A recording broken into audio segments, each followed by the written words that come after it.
Hello students, welcome to my channel BSc notes. तो आज हमारा टॉपिक है types of canal system of sycon. तो कैनाल सिस्टम क्या होता है, जो ये है ना बहुत इंपॉर्टेंट रोल प्ले करता है फिजियोलॉजी ऑफ स्पॉन्जेस में।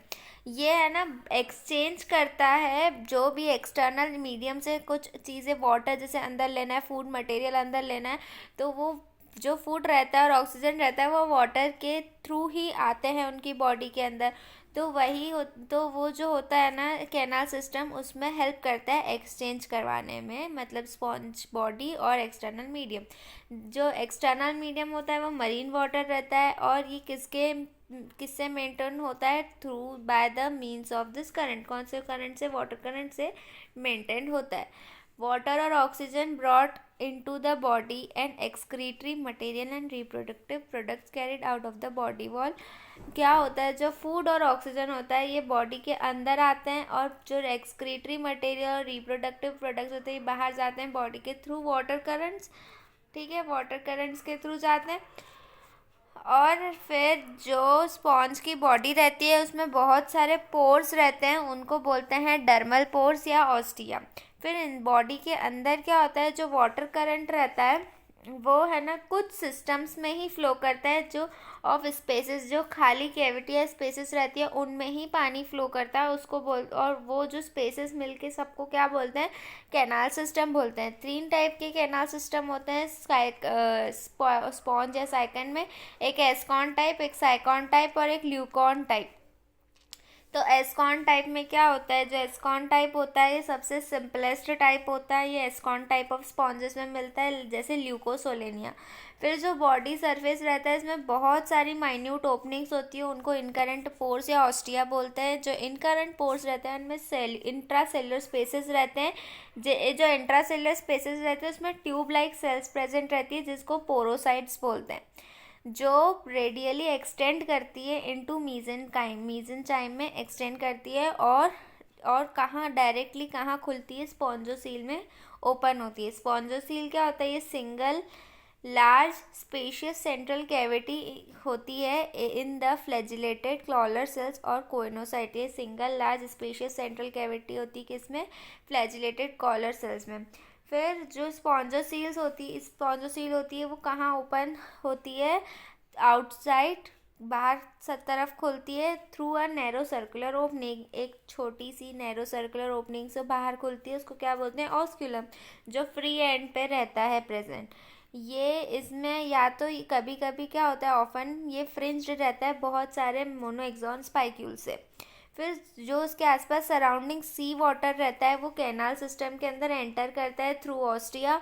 और जो फ्लो ऑफ वाटर है वो किसके थ्रू मेंटेन रहता है, by the beating of flagella of collar sales.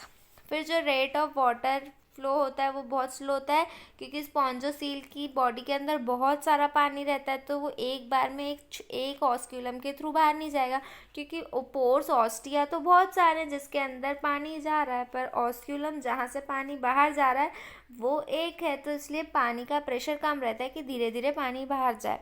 ठीक है, अब है ना इसके बाद ये इसका छोटा सा चार्ट है, डर्मल पोर्स, फिर इंटरनल ऑस्टिया, फिर स्पॉन्जोसील, फिर ऑस्क्यूलम, फिर एस्कॉन टाइप में एक्सटीरियर, और फिर डर्मल पोर। ये छोटा सा होता है, एस्कॉन टाइप बहुत सिंपलेस्ट होता है।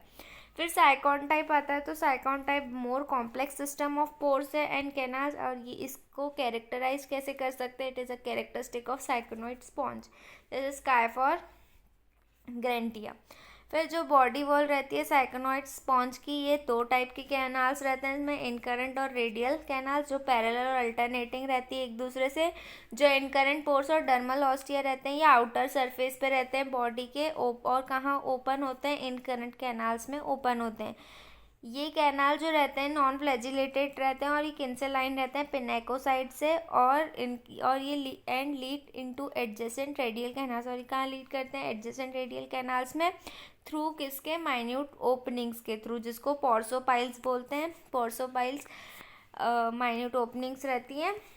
फिर जो रेडियल कैनाल्स रहती है ये फ्लैजिलेटेड चैम्बर्स रहते हैं, जो कोइनोसाइड से लाइन रहते हैं। ये किससे ओपन इनटू, ये कहाँ खुलती हैं, सेंट्रल स्पॉन्जोसील में ओपन होती है, या इंटरनल ओस्टिया या एपोपाइल्स बोल सकते हैं।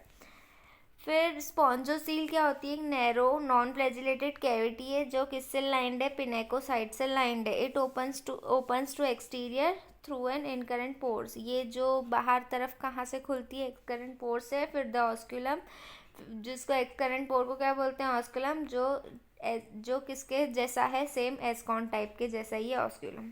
अब एक्सटीरियर से ऑस्टिया से जाएगा डर्मल स्पेस में, डर्मल पोर में, फिर इनकरेंट कैनाल में, फिर पॉर्सोपाइल, रेडियल कैनाल, लेपोपाइल। ये चार्ट है छोटा सा इसका। अब आता है ल्यूकॉन टाइप। ल्यूकॉन टाइप सबसे मोस्ट कॉम्प्लेक्स सिस्टम है। ल्यूकॉन टाइप में ये ल्यूकोनॉइड स्पॉन्ज में होता है, जैसे स्पॉन्जिला।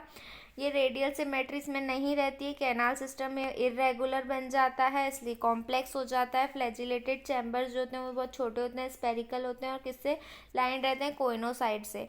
और जो दूसरे अदर स्पेस, एक जो रहता है फ्लैजिलेटेड चैम्बर वो कोइनोसाइड से लाइन रहता है, बाकी दूसरे जितने भी वो पिनेकोसाइड से लाइन रहता है। जो इनकरेंट कैनाल रहते हैं वो कहाँ खुलते हैं, फ्लैजिलेटेड चैम्बर्स में ओपन होते हैं थ्रू पॉर्सोपाइल्स। फिर जो फ्लैजिलेटेड चैम्बर्स होते हैं वो किससे कम्युनिकेट करते हैं, in their turn communicate with excurrent canals. वो किससे कम्युनिकेट करते हैं, एक्सकरेंट कैनाल से, थ्रू एपोपाइल्स। मतलब फ्लैजिलेटेड चैम्बर, फिर एपोपाइल्स, फिर फ्लैजिलेटेड चैम्बर, फिर एपोपाइल्स, फिर एक्सकरेंट कैनाल्स। ऐसा होता है इसका। फिर जो एक्सकरेंट कैनाल्स रहते हैं वो काय के लिए डेवलप होते हैं, जिससे क्या होता है, श्रिंकेज होता है। फिर जो एक्सकरेंट कैनाल रहते हैं वो किससे कम्युनिकेट करते हैं, with the outside through osculum. Excurrent canal रहते हैं, फिर इनको अगर है ना इसके बीच में ऑस्क्यूलम रहता है, फिर ये आउटसाइड पानी चले जाता है, वाटर, ठीक है। फिर जो ल्यूकॉन टाइप का कैनाल सिस्टम है इसमें 3 सक्सेसिव ग्रेड्स रहते हैं इवोल्यूशनरी पैटर्न में, क्यूरोफाइलस, एफोडल और डिप्लोडल, ठीक है। इसके बाद आता है डर्मल्स ऑस्टिया, फिर सबडर्मल स्पेसेस, फिर पॉर्सोडस, फिर prosopyle, flagellated chamber, apopyles, apodus, excurrent canal, फिर लार्ज कैनाल, ऑस्क्यूलम, एक्सटीरियर, फिर डर्मल ऑस्टिया। और अगर अब आपको ये वीडियो अच्छे से समझ आ गया हो तो आप लाइक करो, शेयर करो और मेरे चैनल को सब्सक्राइब करो। और अगर आपको नोट्स चाहिए तो आप कमेंट सेक्शन में मैसेज ड्रॉप कर देना। Thank you for watching, bye bye.